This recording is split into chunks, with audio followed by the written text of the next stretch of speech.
Have you ever wondered about the difference between a 25-year framework and 25-year goals? Hi, Shannon Waller here, and welcome to the Inside Strategic Coach podcast with Dan Sullivan. Dan, this is a question that came up for you recently in a workshop, and people were wanting to know the difference between your 25-year goals and 25-year framework and how you focus. So can you talk about that a little bit? Because it apparently engendered quite a fabulous discussion. Yes, it did, Shannon. And what I've realized since we introduced what's called the 25-year transformation, that those who really buy into this has made a tremendous difference in how they see their entrepreneurial future, but more importantly, how they see just the near future. There's a trick here, and the trick is that it's not a 25-year goal in the sense that I will accomplish this in 25 years, except in this sense that what I'm going to do, I'm going to live the next 25 years as if it's a 25-year framework consisting of 100 quarters, 100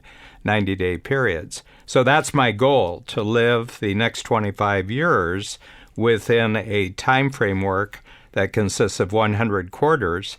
And since I get a lot of quarters, in the next 25 years, it frees me up not to worry about the future, but just to focus on the quarter that I'm in.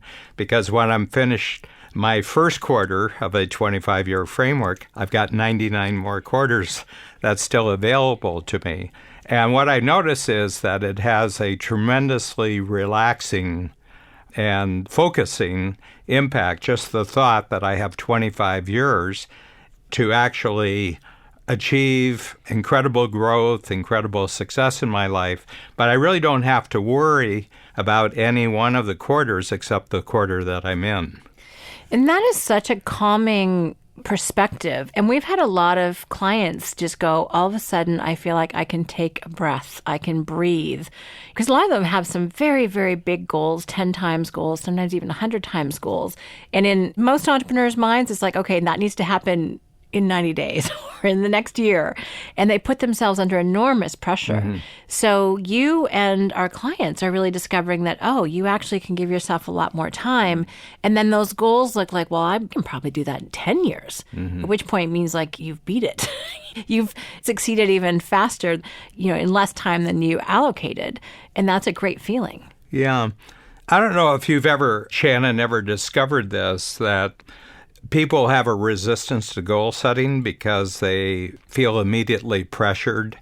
It makes them feel very uneasy. It makes them feel, that they've got to spend all their time on the goal. And, I've been coaching. This is my 45th year of coaching entrepreneurs. And what I realize is that entrepreneurs actually don't get freaked out by their goals. They freak out by the deadlines that they give themselves for achieving the goal. So it's never the goal itself that is causing the pressure, that's causing their anxiousness, that's causing their sense of urgency. It's actually the deadline they put on it. And if you're a growing entrepreneur and you're talented and you're successful and that you're really, really good at creating new strategies and attracting new capabilities around you, you're going to get to any goal you want to get to, but not if it has to happen a year from now, not if it has to happen 6 months from now.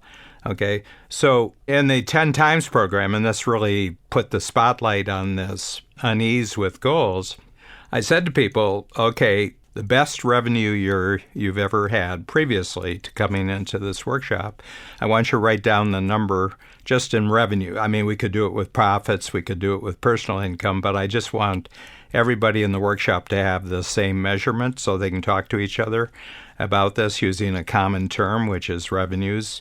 Our UK clients will use the word turnover. Turnover is the phrase for what we call revenues, gross revenues in North America. So I said, okay, you've got that number, now multiply by 10. And all of a sudden you can see the freakout factor in the room. And people say, oh, geez, 10 times. Do you know how much work it took me just to get to the stage I am now? And you're asking me to go 10 times with it? And I said, well, I'm not asking you to do anything here. I'm simply asking you to entertain two numbers, the number that represents your best year and multiply by 10. So you tell me what just happened inside your brain. And they say, well, I just don't have the time now in my career to actually do this. And I said, well, how much time are you giving yourself to achieve 10 times? And they said, well, I just got to be at it all the time. I'm going to have to work harder. I'm going to have to work longer. And I said, well, let me just extend and expand your thinking a little bit here. You've got the number, the base number. You've multiplied it by 10. You've got a 10 times number. Now I'm going to give you a framework of 25 years to achieve the 10 times goal. And they said, 25 years? I wouldn't need 25 years to go 10 times. And I said, really? Well, how soon could you do it? And they said, I don't know. I could probably do it in 15 years. And I said, isn't that great? You go 10 times in 15 years, and you still have 10 years change. What would you do with the extra 10 years? And they said, well, if I could go 10 times in the next 15 years and my capabilities were at that level, I could probably go 10 times again. So you're telling me that 10 times when I first brought up the subject freaked you out, but now you're talking about 100 times. I love it.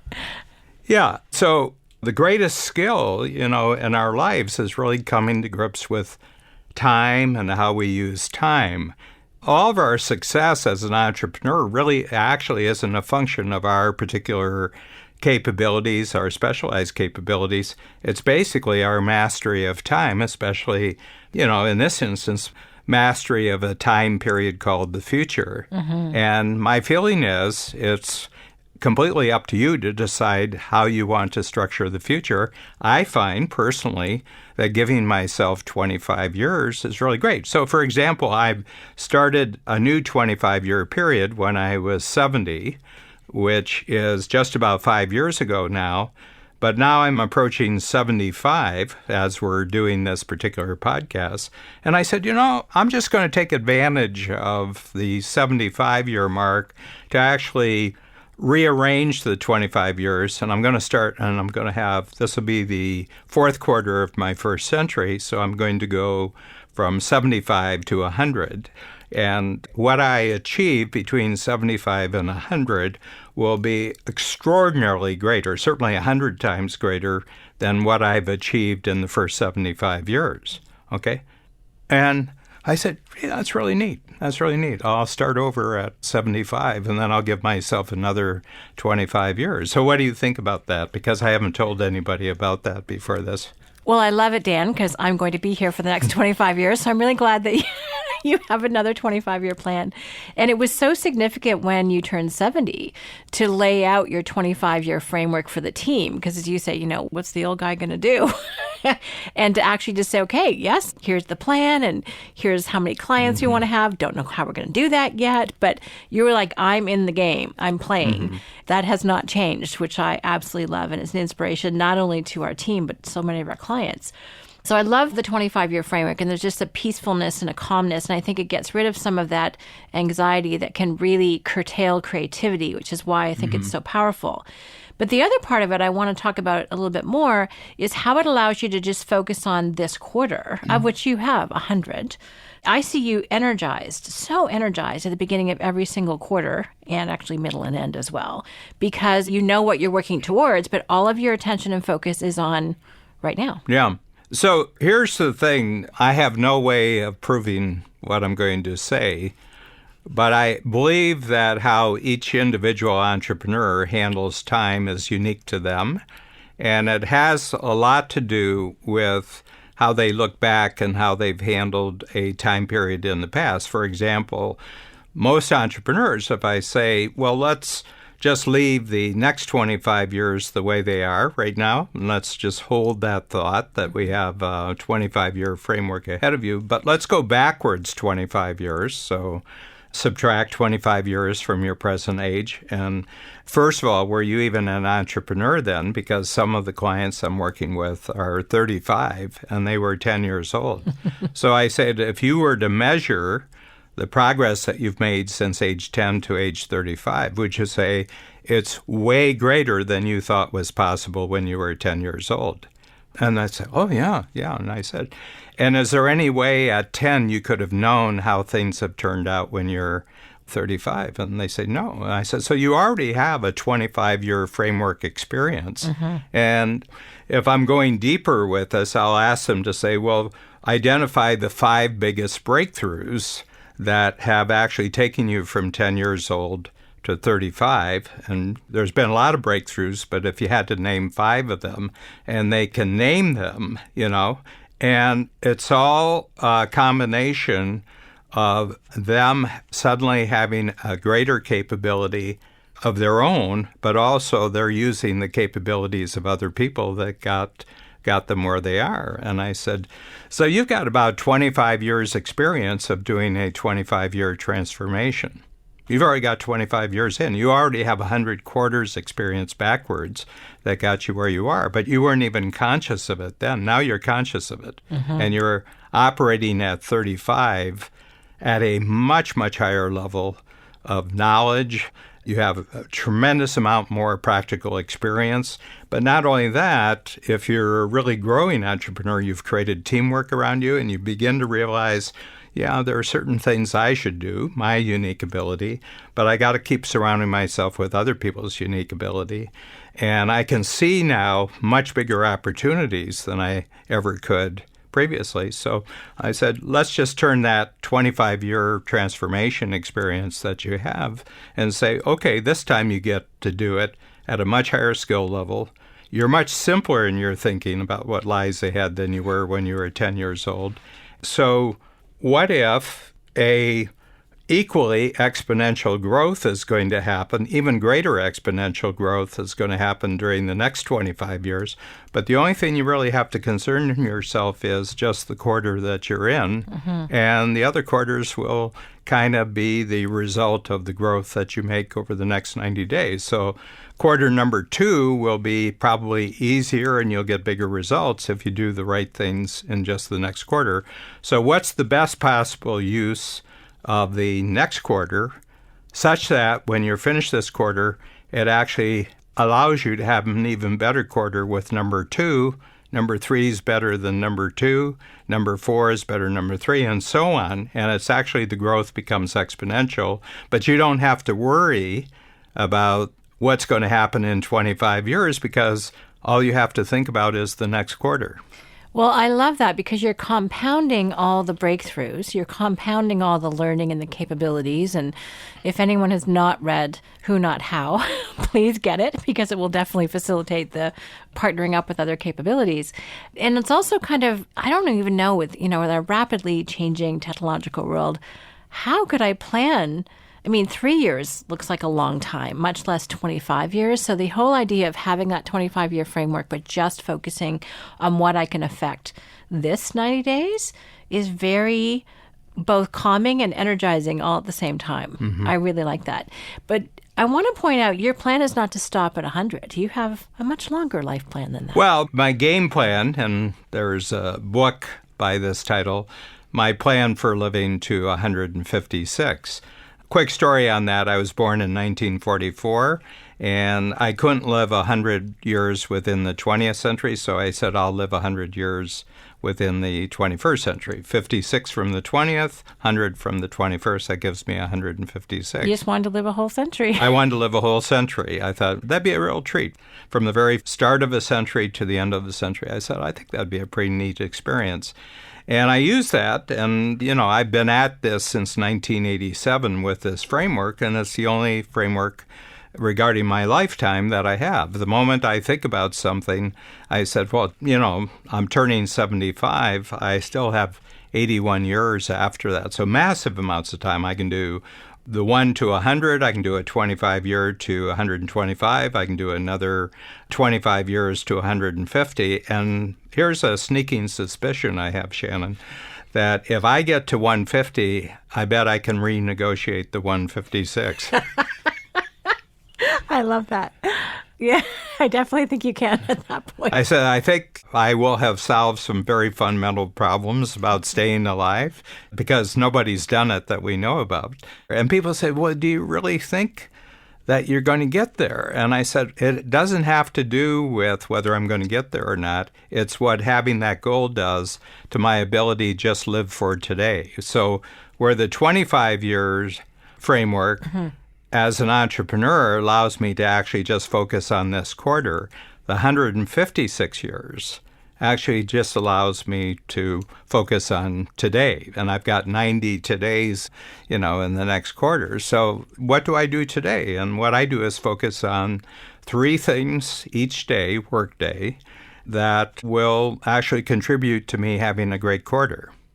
I love it, Dan. And I was going to ask you, how can people take action on it? And you've actually given a lot of prescriptions already, which I love. So really focus on the 3 crucial results per day. You also burn 1,000 exercise calories before breakfast. Yes. Is one of your, and how many days? Well, I'm into my 3rd year. I just started my 3rd year. And then the first 2 years, except for 6 days out of 730, I accomplished my goal of exercise, burning 1,000 calories before I ate breakfast. All the tests, I get a full top-to-bottom physical with a lot of different testing, every kind of test that's immediately available right now. And for the last 2 years, my test scores are just going off the chart, in almost every area of health and fitness. And I said, they said, do you think you could do that for 25 years? I said, I know I can do it tomorrow.